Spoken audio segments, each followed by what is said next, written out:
Assalamualaikum dan salam sejahtera.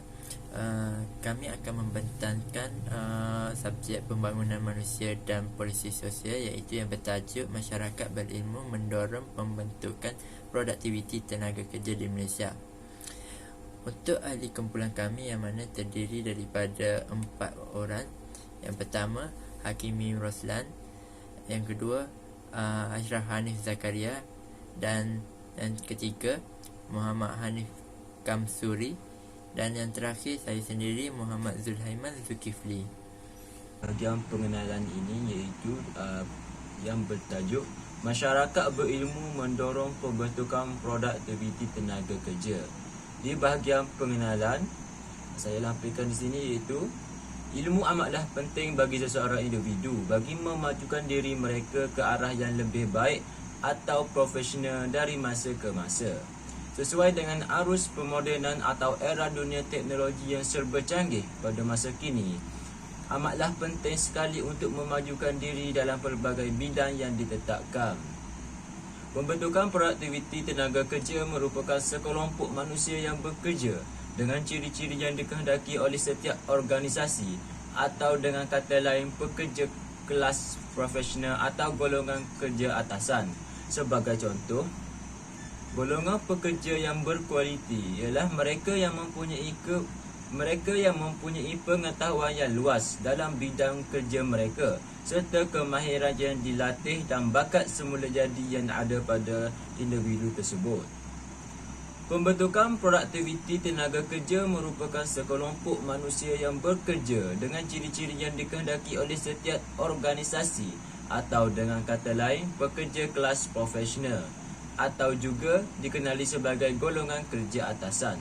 Sebagai contoh, golongan pekerja yang berkualiti ialah mereka yang mempunyai pengetahuan yang luas dalam bidang kerja mereka, serta kemahiran yang dilatih dan bakat semula jadi yang ada pada seseorang individu tersebut. Okey, baiklah, seterusnya kita akan beralih kepada bahagian seterusnya, iaitu analisis isu. Sepanjang kami menjalankan tugasan ini, beberapa isu yang telah kami kenal pasti itu 3 isu. Isu yang pertama iaitu pembentukan produktiviti tenaga kerja merupakan faktor utama yang menjadikan sesebuah negara tersebut selangkah ke hadapan berbanding dengan negara lain. Sebagai contoh yang dapat kita lihat pada masa kini ialah isu kekurangan produktiviti tenaga kerja mahir.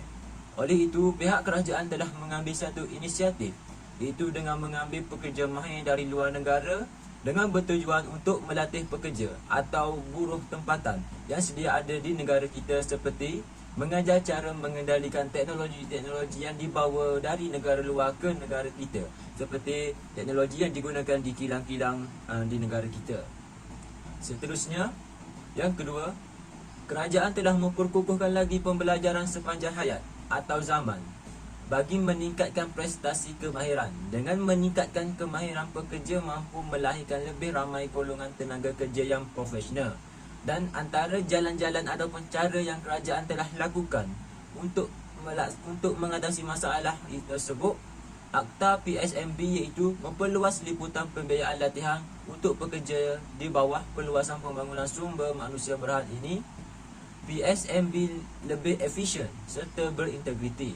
Selain itu, kerjasama antara pihak industri dan pihak industri latihan amatlah diperlukan kerana ingin menonjolkan kualiti graduan pendidikan teknikal dan latihan vokasional, atau lebih dikenali sebagai TVET. Isu yang ketiga iaitu isu kekurangan produktiviti tenaga kerja di negara kita. Baiklah, kebanyakan berlaku di sektor perladangan. Hal ini dikatakan kerana rakyat di negara kita kurang berminat bekerja di kampung atau pekerjaan yang berbentuk pertanian, kerana ramai golongan muda kini yang suka bekerja di bandar seperti kilang-kilang dan lain-lain lagi. Pada awal tahun 2020, telah direkodkan seramai 1.7 juta pekerja asing yang bekerja di sektor pertanian ataupun perladangan. Namun, kerajaan telah menubuhkan felda di beberapa tempat untuk menarik minat buruh tempatan untuk menabur bakti di sektor pertanian. Dengan cara menubuhkan felda ini merupakan satu inisiatif kerajaan bagi menarik minat buruh tempatan. 3.0 metodologi kajian. Okey, metodologi kajian ialah suatu kaedah atau teknik mengumpul dan menganalisis data yang berfungsi untuk dapatkan bukti yang menyokong suatu kajian. Okey, hal ini bertujuan bagi membantu memahami perkara yang dikaji dengan cara yang lebih terperinci dalam proses mendapatkan data kajian. Yang 3.1 reka bentuk kajian. Okey, kajian ini berbentuk kajian tinjauan yang berbentuk deskriptif. Kajian tinjauan merupakan satu rangka rujuk mengenai perkara-perkara yang berkaitan dengan persempelan, pengukuran dan analisis data. Okey. Penyelidikan deskriptif merupakan suatu jenis penyelidikan yang bertujuan untuk menerangkan sesuatu yang berlaku. Kajian ini dijalankan untuk mengenal pasti faktor-faktor yang mempengaruhi produktiviti masyarakat dan kesan-kesan peningkatan produktiviti masyarakat. 3.2 kaedah pengumpulan data. Okey, dalam kajian ini, data yang dikumpul ini adalah menggunakan kaedah carian artikel-artikel dan utusan yang rasmi di dalam internet. Maklumat yang dikumpul adalah untuk mendapatkan maklumat bagi menyempurnakan objektif kajian. Sumber data yang diperoleh ini ialah melalui data sekunder. Okey, 3.3 skop kajian. Okey, skop kajian pengkaji adalah berfokuskan kepada objektif kajian, iaitu yang pertama, mengenal pasti faktor-faktor yang mempengaruhi produktiviti tenaga kerja di Malaysia. Dan yang kedua ialah mengenal pasti kesan-kesan peningkatan produktiviti tenaga kerja di Malaysia. 3.4 instrumen kajian. Okey, instrumen kajian ni ialah cara atau kaedah untuk memperolehi dan mengumpul data kajian menerusi konsep yang berkaitan dengan sikap, persepsi, pandangan dan keterangan latar belakang. Kaedah yang digunakan untuk mengumpulkan data dengan menggunakan kaedah berdasarkan objektif kajian. Dan yang kelima ialah 3.5 kaedah penampakan data. Pengkaji menggunakan kaedah rujukan untuk memperolehi maklumat. Pengkaji juga merujuk bahan seperti artikel, jurnal, kamus dan bahan dari internet. Seterusnya, saya akan menerangkan 3 faktor yang mempengaruhi produktiviti tenaga kerja. Yang pertama adalah faktor tenaga kerja. Tenaga kerja merupakan seorang individu yang telah diupah oleh pihak majikan untuk memenuhi keperluan di dalam sesebuah organisasi bagi menggalas tanggungjawab bagi sesuatu jawatan. Seorang pekerja yang produktif perlulah mempunyai pelbagai kemahiran dalam sesuatu bidang, mempunyai pelbagai kemahiran dan pengetahuan yang meluas serta pengalaman yang meluas. Selain itu, pekerja mestilah mempunyai semangat keberanian yang tinggi serta berani mencuba benda baharu dan berani menghadapi risiko yang akan timbul semasa menjalankan tugas. Sebagai contoh, setiap pekerja perlulah mempunyai semangat keberanian cuba berbincang dengan pihak yang lain dan bertukar-tukar pendapat bagi menyelesaikan masalah. Kekurangan komunikasi secara berkesan akan menyebabkan individu yang lain sukar untuk memahami apa yang ingin disampaikan oleh diri kita kepada orang lain.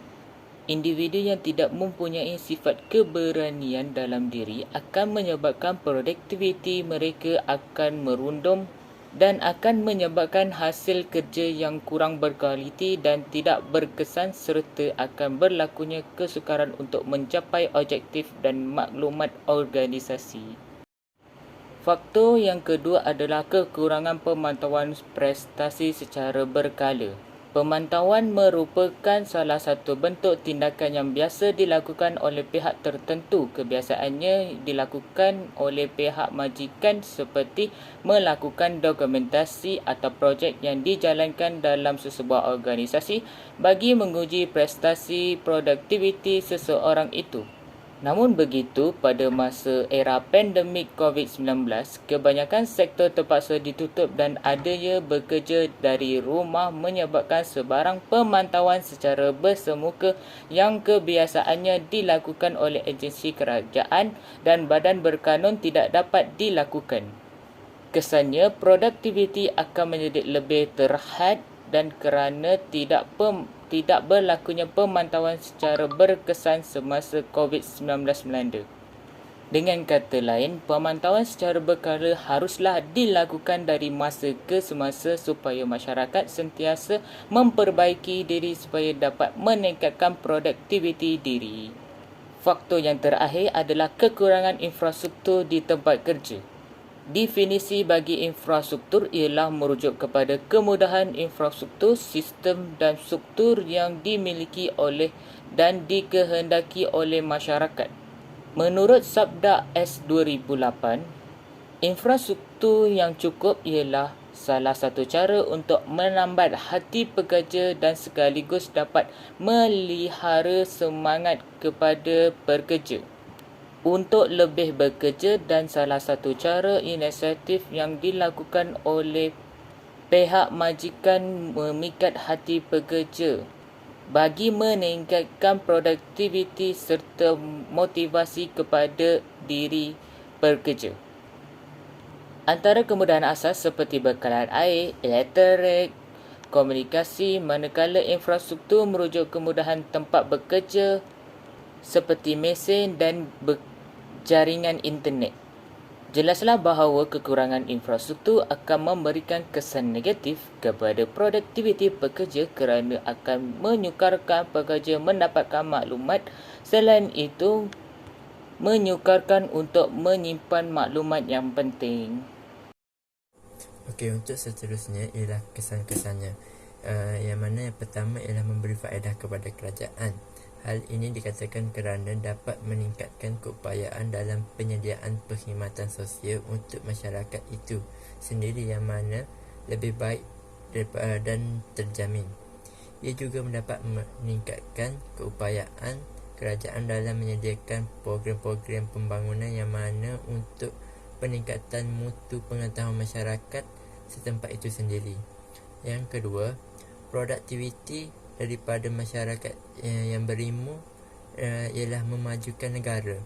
Hal ini dikatakan kerana kerja yang mencantum sumber-sumber yang sedia ada bagi penghasilan produk yang baru atau perkhidmatan untuk dijual ataupun mengeksport ke luar negara, ini dapat meningkatkan pendapatan negara itu sendiri. Semakin tinggi produktiviti sebuah negara, semakin tinggilah taraf hidup dan lebih banyak pilihan yang boleh dipilih oleh mencapai kehidupan yang lebih sejahtera. Okey, untuk seterusnya ialah faedah kepada pekerja itu sendiri. Hal ini kerana apabila mutu pekerjaan meningkat, ia juga dapat meningkatkan ganjaran kepada pekerja kerana kenaikan upah ataupun gaji yang boleh diikuti dengan prestasi. Peningkatan daya saing di dalam pasaran apabila golongan masyarakat yang berilmu yang bekerja dapatlah peluang serta ganjaran yang diperoleh mengikut kehendak dan prestasi masing-masing. Kesimpulan.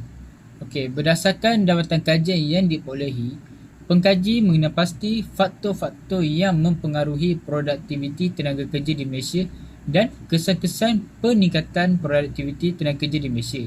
Bagi penyelidikan akan datang, pengkaji akan menjalankan kajian yang lebih lanjut berkaitan produktiviti tenaga kerja.